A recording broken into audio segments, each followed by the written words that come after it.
ابو ذر رضی اللہ تعالیٰ عنہ جنگل میں رہتے تھے، کوئی وہاں آبادی نہیں تھی، ایک بیٹی، ایک بیوی اور ایک خود۔ موت کا وقت آ گیا تو ان کی بیگم رونے لگی کہ اب تو یہاں ویرانے میں مر رہا ہے، یہ بچی ہے، میں عمر رسیدہ ہوں، تیرا غسل، تیرا کفن، تیری قبر کون کرے گا؟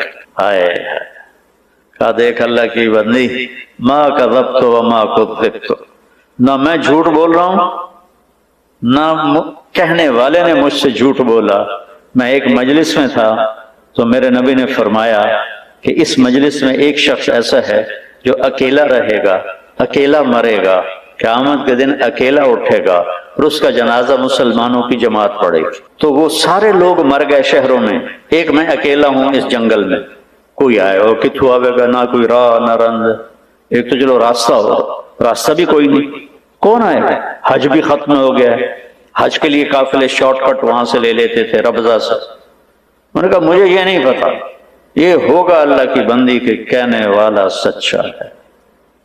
دوسرا یہ شاکلہ بنانے کی ضرورت ہے کہ دیکھو ایک میری نظر ہے جو وہ شیشے پر جا کے ختم ہو رہی ہے، ایک میرے نبی کی نظر ہے کہ آپ نماز پڑھ رہے ہیں، اللہ اکبر، چلنا شروع ہو، چلتے چلتے چلتے دیوار کے پاس آ کے کھڑے ہوئے، یہ محراب نہیں ہوتی تھی، دیوار کے پاس کھڑے، تھوڑی دیر کے بعد پیچھے ہٹنا شروع ہوئے اور ہٹتے ہٹتے ہٹتے صف کے کنارے پر چلے۔ جب سلام پھیرا تو پہلی صف کے لوگوں نے تو دیکھا، پچھلوں نے نہیں دیکھا، تو انہوں نے کہا یا رسول اللہ یہ کیا کیا تھا آپ نے؟ پہلے تو کبھی ایسا نہیں کیا۔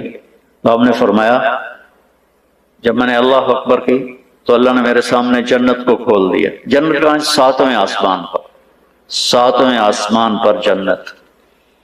اللہ نے میرے سامنے جنت کھولی، میں نے انگور کے گچھے لٹکے ہوئے دیکھے تو میں ان کے لیے بڑھتا بڑھتا بڑھتا دیوار تک چلا گیا۔ کہ پھر آپ پیچھے کیوں ہٹے؟ کہ پھر اللہ مجھے جہنم کی شعلے دکھائے، تو ان سے ڈر کر میں ہٹتا ہٹتا ہٹتا ہٹتا پیچھے چلا گیا۔ جس کی نظر اتنی طاقتور، یہ تو بڑی معمولی چیز ہے، جنت دیکھ لی، دوزخ دیکھ لی، رب کو دیکھ لیا۔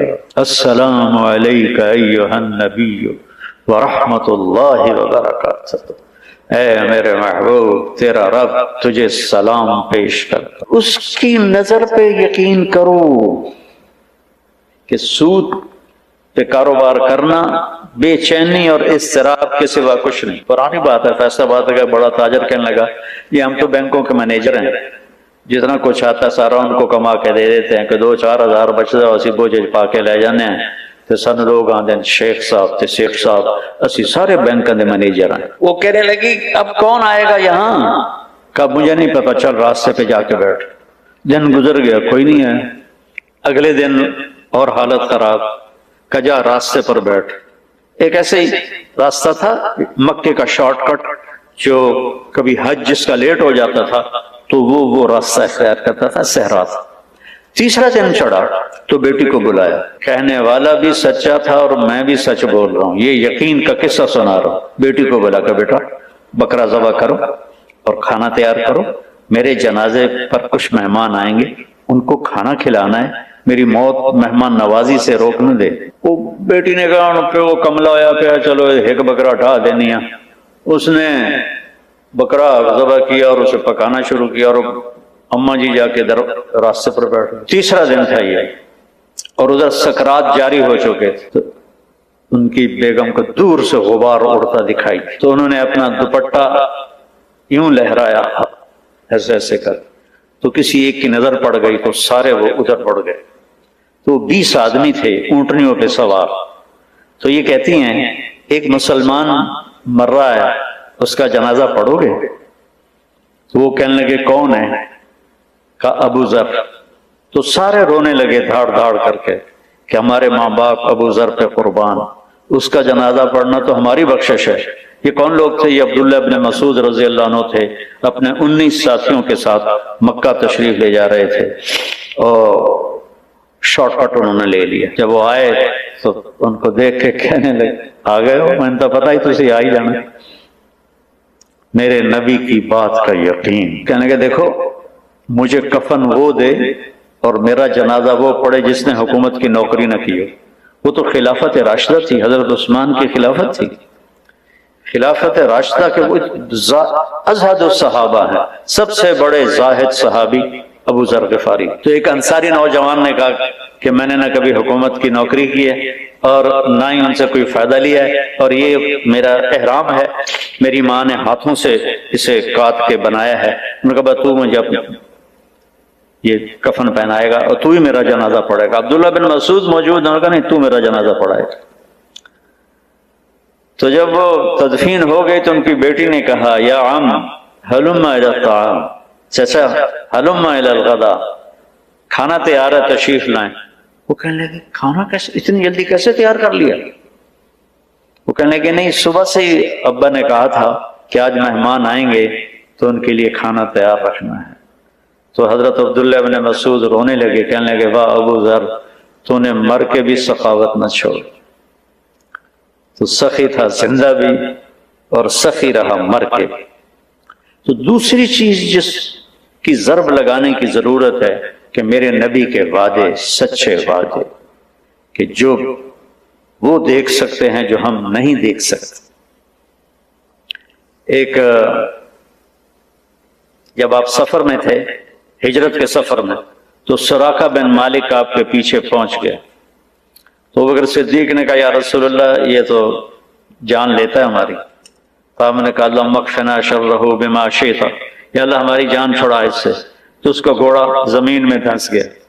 کہنے لگا محمد میری توبہ، آئندہ نہیں کروں گا، میرے لیے دعا کر۔ آپ نے دعا کی، گھوڑا باہر نکلا، انہوں نے پھر گھوڑا پاس تھا۔ یہ لالچی تو لے جاتا ہے، اے کاروبار بھی کر لو، اے بھی کر لو، کہ بینک والے تو بڑا بیوقوف بنے ہیں، یہ بڑا اچھا پلان آپ کو دے رہے ہیں، یہ بہت اچھا پلان آپ کو دے رہے ہیں، آپ اس میں یہ کر لیں، آپ اس میں یہ کر لیں۔ تو کملے بان کے لگے رہے، اخیر موت آ کے لے جاندی، پچھلا پتہ نہیں کہندے مقدر چاہتا۔ تو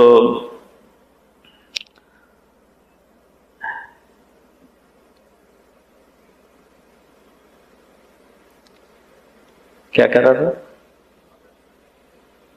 اب سراقہ بن مالک ان کو لالچ ہوا، پھر پیچھے دوڑے، پھر گھوڑا دھنس گیا۔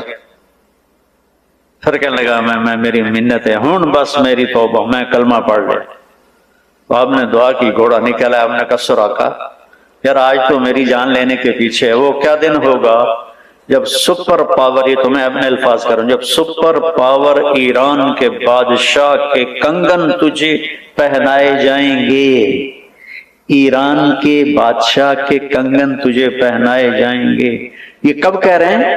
جب مکے والوں کے خوف سے مکہ چھوڑا ہے اور مدینے جا رہے ہیں، اور چھپ کے جا رہے ہیں، راستہ بدل کے جا رہے ہیں، اور دنیا کی سب سے بڑی پاور کے بارے میں کہہ رہے ہیں کہ تجھے کنگن پہنائے جائیں گے۔ وہ خیر کلمہ پڑھ کے مسلمان ہو گئے۔ جب ایران فتح ہوا حضرت عمر کے زمانے میں، تو ان کے سامنے فہرست پیش کی گئی مال غنیمت کی۔ تو انہوں نے پڑھا تو اس میں کہنے لگے اس میں 2 کنگن کا ذکر نہیں ہے، کسرا کے کنگن۔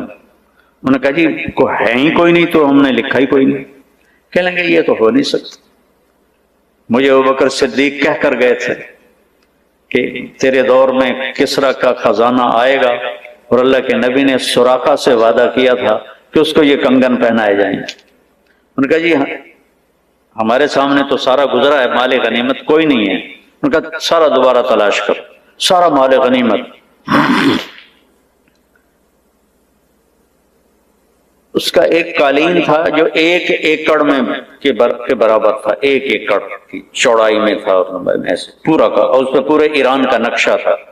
اس میں گورنروں کو بٹھاتا تھا، پھر رقص اور شراب کی محفل ہوتی تھی، اور اس کو حضرت عمر نے کاٹ کے تقسیم کیا تو 1 بالشت ٹکڑا 1 لاکھ دینار میں فروخت ہوا تھا۔ تو جب وہ دوبارہ ڈھونڈا گیا تو نکلا ہے کنگن۔ ہم کہا سراقہ کا جی بیمار ہیں، کا لے کے آؤ۔ تو سراقہ کو 2 آدمی سہارا دے کر لائے، حضرت عمر اٹھے اور کو کنگن پہنا۔ سراقہ آج میرے نبی کا وعدہ پورا ہو۔ تو دوسری جو ہماری بنیاد ہے وہ یہ ہے کہ میرے نبی کی بات حق اور سچ۔ میرا نبی کہتا ہے سود مٹا دیتا ہے اور صدقہ زندہ کر دیتا ہے، یہ میرا نبی کہہ رہا ہے۔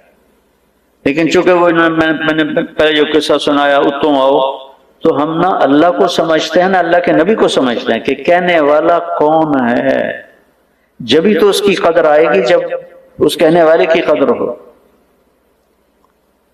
تو چونکہ کہنے والوں کی عظمت نہ پڑھی نہ سنی نہ کبھی جستجو کی، ساری سوچ کی طاقت ہے کہ مال کیسے بڑھے، پیسہ کیسے بڑھے، پیسہ بڑھاؤ، اللہ نے روکا تو کوئی نہیں، لیکن رزق کے حلال سے کما۔ عبد الرحمن بن عوف آپ سب کو جیب میں ڈال، یہ جتنے بڑے بڑے بینک ہیں نا یہ سب ان کی جیب میں آ جائیں، اتنا ترکہ چھوڑ۔ ان کی بیویوں میں جو ترکہ تقسیم و 4 بیویاں تھیں، آج سونے کی قیمت کے لحاظ سے 2 ارب ایک بیوی کو صدقہ وہ وراثت ملتی تھی۔ 1000 گھوڑے، 10,000 بکریاں، 1000 اونٹ اور سونے کی ٹائلیں، اینٹیں، جن کو اولاد میں وراثتاً تقسیم کرتے ہوئے آریاں ٹوٹ گئیں، آریاں آپ کے دفعہ کاغذ کے نوٹ ہیں، ان کو ہم نے نقدی سمجھا ہوا ہے، ان کو مال سمجھا ہوا ہے، کاغذ کے نوٹوں کو۔ یہ یہودیوں نے ہمیں کتنا بیوقوف بنایا، سانو کاغذ بھی لے کے کارڈ دے دیتے ہیں، لو بھائی کارڈ پھیری جاؤ تے ایک کاغذ بھی سانو واپس کرتے۔ ہم تو بیوقوف بنے ہوئے ان کے پیچھے چل رہے ہیں۔ ہم خود تراشتے ہیں منازل کے سنگ میل، ہم وہ نہیں ہیں جن کو زمانہ بنا گیا۔ ہماری تو اپنی راہیں تھیں، اپنے راستے تھے، جو لوٹ آئیں تو کچھ کہنا نہیں، جنہیں راستوں میں خبر ہوئی کہ یہ راستہ کوئی اور تھا۔ ہم تو کسی اور راستے کی طرف نکل گئے، کسی اور راہوں پر چل پڑے۔ تو میرے نبی کی بات کا یقین، ایک صحابی آئے، یا رسول اللہ میرے بھائی کا پیٹ خراب ہے، کہ اسقہل عسل، شہد پلا۔ شہد پلایا، پھر یا رسول اللہ اور زیادہ ڈائریا لگ گیا، آپ نے کہا شہد پلا، پھر شہد پلایا، پھر یا رسول اللہ اور زیادہ ہو گیا، کہا شہد پلا، تیرے بھائی کا پیٹ جھوٹا اور اللہ کا کلام سچا، فیہ شفاء للناس۔ تیسری دفعہ جب شہد پلایا تو اس کا پیٹ ٹھیک ہو گیا، صحیح ہو گیا۔ تو بھائیو بات یہ ہے کہ سود ایک بڑی لعنت ہے، لینا، دینا اس سے چھوٹی لعنت ہے، لیکن سود لینا یہ بہت بڑی لعنت ہے۔ ہم اللہ کے سامنے کھڑے نہیں ہو سکیں گے آخرت میں اگر سود کھاتے کھاتے مر گئے۔ تو اپنے بچوں کے لیے حلال چھوڑ کے جاؤ، کبھی ختم ہی نہیں ہوگا۔ اور اولاد کا مقدر ماں باپ نہیں بنا سکتے، اولاد کا مقدر اللہ ماں کے پیٹ سے بنا کے بیچتا ہے۔ تو میرے نبی کا فرمان ہے 4 کام کر لو، 4 تو دنیا بھی تمہاری ہے، آخرت بھی تمہاری۔ اربع اذا کانت فیک، 4 باتیں، صرف 5 بھی نہیں دسی ہیں، 4۔ صدق حدیث، ہمیشہ سچ بولنا، جھوٹ نہ بولنا۔ ایک صحابی سے پوچھا گیا یا رسول اللہ مسلمان بزدل ہو سکتا ہے؟ آپ نے کہا ہاں۔ کنجوس ہو سکتا ہے؟ آپ نے کہا ہاں۔ جھوٹ بول سکتا ہے؟ کہا نہیں، جھوٹ نہیں بول سکتا۔ صدق حدیث ہے، آپ نے کہا سچ بول۔ اب چاہے تم کو بہت بڑا کاروبار چلا رہے ہو، یا ریڈی پہ کنو بیچ رہے ہو، یا پتھر توڑ کے مزدوری کر رہے ہو، اگر سچائی ہے تو آپ کی ہر ادا اللہ کے ہاں عبادت۔ حفظ و امانت، دوسری بات کسی کو دھوکہ نہ دو۔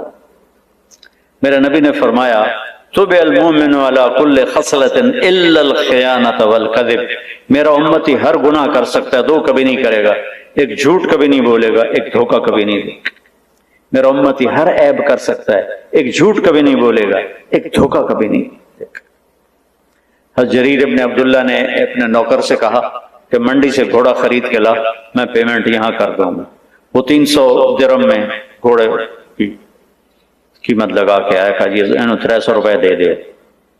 جریر جو تھے شاہی خاندان کے تھے، یمن کے، اور شاہی خاندان میں گھوڑوں کی نسلیں بھی یاد کروائی جاتی تھیں شہزادوں کو۔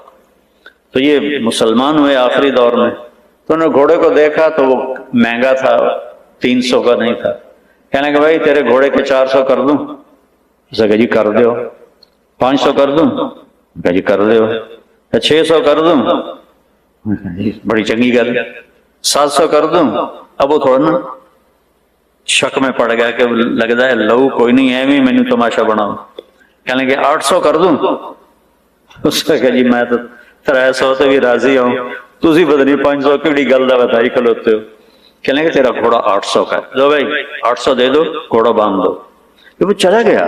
تو ان کے نوکر نے پوچھا جب میں 300 میں طے کر کے آیا تھا تو اب یہ بے صحیح ہے شرعن, اس میں کوئی قباحت نہیں ہے, تو آپ نے 500 اوپر کیوں لیے؟ کہا دیکھو میرے عزیز, اس کا گھوڑا 800 کا تھا, 300 کا نہیں تھا.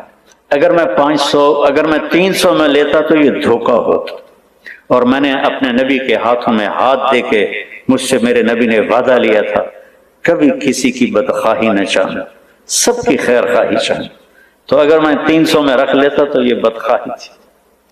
تو حفظ صدق و حدیث, سچ بولو, حفظ و امانت, دیانت داری, یہ دو کام اگر آپ اپنے کاروبار میں کر لیں تو آپ کا کاروبار بھی بندگی بن جائے گا. تیسرا فرمایا حسن و خلیقت, زبان کا بول میٹھا رکھ, نوکر کے لیے بھی اور جسے پیسے لینے ہیں اس کے لیے بھی. یا تو ادھار نہ دو, ادھار دینا تو پھر زبان کو گندا نہ کرو, کہ زبان کی گندگی کا نقصان پیسے کے نقصان سے زیادہ ہے. کہ حسن و خلیقت, اخلاق اچھے کرو, ماں باپ سے اچھا سلوک کرو, بیوی سے اچھا سلوک کرو, بچوں سے اچھا سلوک کرو, بہن بھائیوں سے اچھا سلوک کرو, اور سب کے لیے میٹھے بن کے رہو. ایسا نہ ہو کہ گھر میں جاؤ تو سارے ڈر دے پہ ہو, کوئی دے وڑ دے پہ ہو, کوئی دے وڑ دے پہ ہو, ابا آ گیا ابا آ گیا. مطلب ہے کہ تھانے دار بن کے گھر نہ جاؤ, باپ بن کے جاؤ, خامند بن کے جاؤ.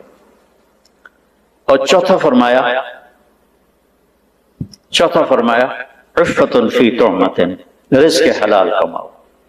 کہ یہ 4 کام کر لو, پھر آپ آفس میں ہوں, میریٹ میں ہوں, یا آپ کے باڑی میں ہوں, آپ کا ہر عمل اللہ کی بارگاہ میں بندگی ہے. اور جیسے آپ نماز کا اجر لیں گے ایسے آپ اپنے کاروبار کا بھی اجر لیں گے, اگر اس میں سچائی, دیانتداری, اچھے اخلاق اور رزق حلال. اور رزق حلال تھوڑا ہوتا ہے, رزق حرام زیادہ ہوتا ہے. لا یستوی الخبیث والطیب ولو اعجبتکم کثرۃ الخبیث. اللہ نے کہا ہے حرام رزق زیادہ ہوگا, حلال تھوڑا ہوگا, لیکن اس کے چکر میں نہ پڑنا. بہت پرانی بات ہے, ایک اللہ کے نیک بندے تھے, چیچا وطنی ہماری جماعت گئی, ہم ان کی مجلس میں بیٹھے ہوئے تھے, تو 2 آدمی آئے. تو ایک کی شکل تو مجھے یاد ہے اس کے ایکشن اور باتوں کی وجہ سے, دوسرا یاد, اس نے خاکی رنگ کا کھدر کا کرتا پہنا ہوا تھا, خاکی شلوار تھی, خاکی ٹوپی تھی, اتنی سائز کی اینک تھی, داڑھی تھی. تو وہ کہتا ہے حضرت جی دعا کرو اللہ رزق حلال دے. تو مجھے دیکھنا, حضرت جی دعا کرو اللہ رزق حلال دے, تو بہت سارا دے. اس نے یوں کیا, بہت سارا دے. حضرت جی چپ رہے, کوئی نہیں بولے. اس نے پھر کہا حضرت جی دعا کرو اللہ رزق حلال دے, تو بہت سارا دے. انہوں نے بڑے پولے منہ سے کہا حلال تو تھوڑا ہی لبو, حلال تو تھوڑا ہی لبو, پر ہوگا با برکت. رزق حلال ہوگا تو با برکت ہوگا. تو بھائیو میں نے شروع میں کہا تھا حکومت سود ختم نہیں کر سکتی, آپ کریں. اگر آپ کا ارادہ نہیں نا تو اوپر جنید بغدادی بھی بیٹھ جائے نا تو سود ختم نہیں ہو سکتا, جھوٹ ختم نہیں ہو سکتا. جب تک پیسے کی ہوس نہیں نکلے گی, نہ ہم سود سے نکل سکتے ہیں, نہ جھوٹ سے نکل سکتے ہیں, نہ 2 نمبری سے نکل سکتے. پیسے کی طلب تو میری ضرورت ہے, اور پیسے کی ہوس یہ شیطان کا چکر ہے.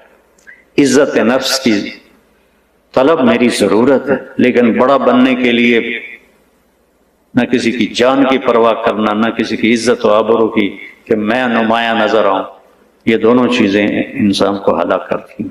لیکن طلب تو میں نے آپ کو حدیث پڑھ کے سنائی تھی کہ جو رزق حلال کماتا ہے اللہ تعالیٰ قیامت کے دن 14ویں کے چاند کی طرح اس کو اٹھائے.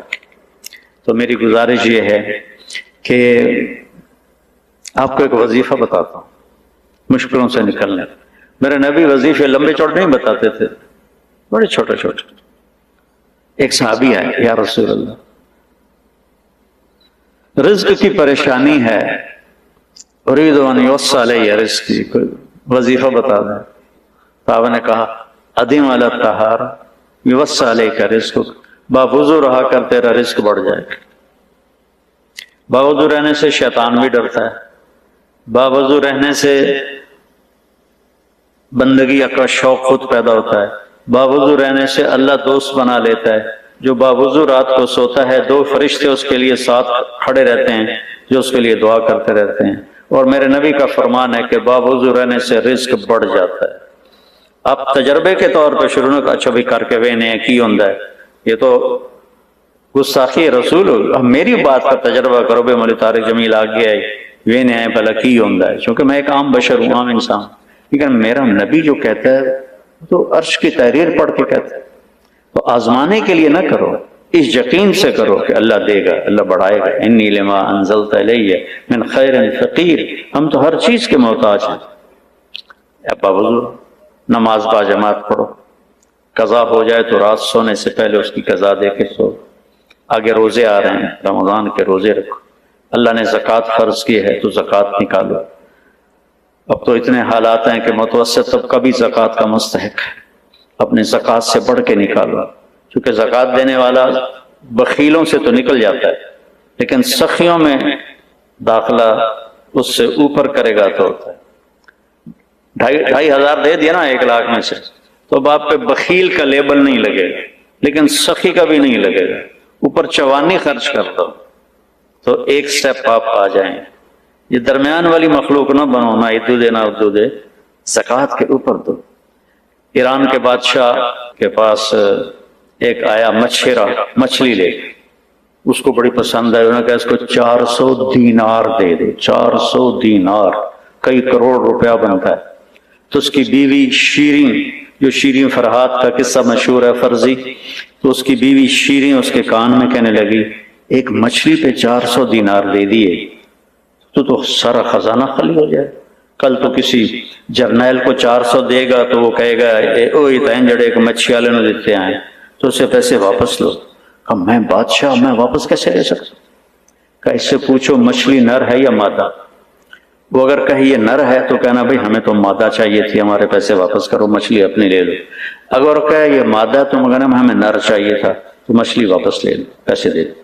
تو اس نے اس کو واپس بلایا، انہوں ہی کھڑک گئی، کچھ ہو گیا۔ کہا بھائی یہ مچھلی نر ہے یا مادہ؟ کہا حضور یہ خس رہا ہے، نہ نر ہے نہ مادہ۔ اس کا کیا 400 اور دے دو، 4,000 اور 400 نہیں 4,000 دینار۔ کہا 4,000 اور دے دو، وہ تو 8,000 دینار دے رہا ہوں، نہیں دینار۔ تو 400 میں غلط کہہ گیا۔ تو اس نے وہ گانٹھ لگائی، تو جب چلنے لگا تو 1 دینار گر گیا، اس نے وہ بھی اٹھا لیا۔ تو شیریں تو تپی بیٹھی تھی، کہنے لگی دیکھا کہ ڈب نامراد کنجوس ہے، 1 دینار گر گیا تو وہ بھی نہیں اس نے چھوڑا، یہ اس قابل ہی نہیں کہ اس کو دیا جائے، اسے واپس لو۔ اس نے پھر اس کو بلا لیا، بلو تجھے 8,000 دینار ایک کم مل گیا تھا، تیری 7 پشتوں کو کافی تھا، تو یہ تم نے کیوں اٹھایا؟ کہ حضور اس پہ آپ کے نام کی مہر تھی، کسی کا پاؤں آتا تو بے ادبی ہوتی۔ ان کا 4,000 اور دے دے۔ تو آپ صرف زکوٰۃ دینے والے نہ بنو، یعنی بیچ والی مخلوق نہ بنو، سخی بنو۔ سخی جنت میں جائے گا، چاہے وہ سستی ہو عبادات، اور بخیل جنت میں جا نہیں سکتا چاہے الٹا لٹک کے چلے کاٹتا۔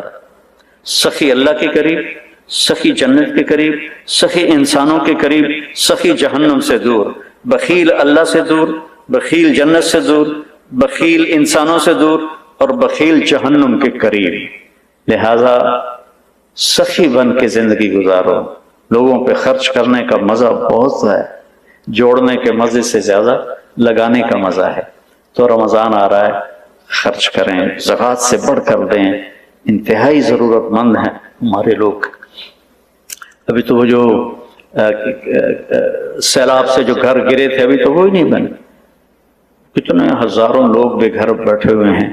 اللہ تعالیٰ آپ کو مجھے اپنی مرضی پہ چلانے والا بنائے۔ اس کو ماحول میں آنے سے آدمی سیکھتا ہے۔ کچھ تھوڑا 3 دن اگر آپ تبلیغ میں لگایا کریں تو آپ کو اس کا بہت فائدہ ہوگا۔ اور باقی میری کوئی بات اچھی نہ لگی ہو تو معاف کر دینا، اتنی بات ضرور ہے۔ میں آپ کا نام کیا ہے؟ عاطف صاحب نے جو قدم اٹھایا ہے میں ان کو خراج تحسین پیش کرنا چاہتا ہوں کہ اللہ کرے ہمارے سارے بینک وہ اس بڑے گناہ سے نکل کر اپنی آخرت کو بنائیں۔ میرے نبی نے فرمایا میں معراج پہ گیا تو میں نے ایک آدمی دیکھا جو ایسے لیٹا ہوا تھا اور اس کا پیٹ ایسے گنبد کی طرح تھا، جیسے بڑا گنبد ہوتا ہے، اور اس کے اندر سانپ اور بچھو اس کو کاٹ رہے تھے اور وہ چیخ رہا تھا۔ آپ نے جبریل سے پوچھا یہ کون ہے؟ کہ یہ آپ کی امت کا سود کھانے والا ہے۔ سود کھانے والا، دینے والا نہیں، کھانے والا، سود کھانے والا ہے۔ تو بھائیو اتنا بڑا عذاب لے کے نہ مریں، اللہ کو راضی کر کے مریں۔ السلام علیکم۔